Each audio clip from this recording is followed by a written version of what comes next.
आमच्या आईने आम्हाला झिरवडून अलिबागला दिलं. अच्छा. ओके. कारण तिकडे शाळा होती, हायस्कूल होतं हां, तिथे हां. 10वी पर्यंत. हां. मग आम्ही अलिबागला गेलो. हां. पण अलिबागला गेल्यानंतर मी दुसरीत असताना मला जे आलं हां. ते मी सोडून दिलं. मग मला हां.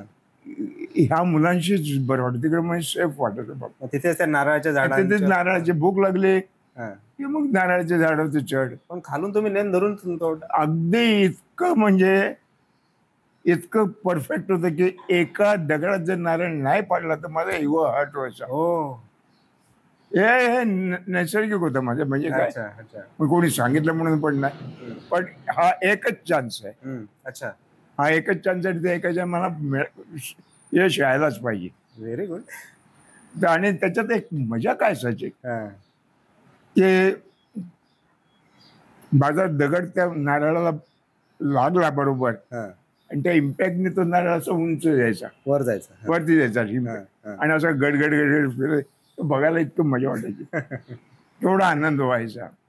आणि मग तो दगडावर तिथून फोडायचा, खायचं, पाणी प्यायचं, असंच. बाकी दुसरं काय हे नाही.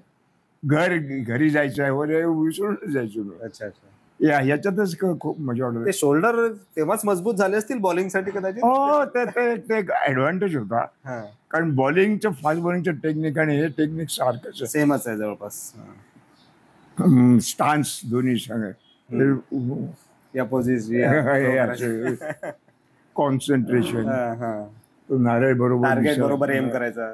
त्यातलं डिस्टन्स अँटिसिपेट करायचे. हो, हो, हो. त्याच्यानंतर विंड डायरेक्शन बघायचे. कारण जोरात थ्रो मारलं तर विंड तिकडे जोरात. येस, बरोबर.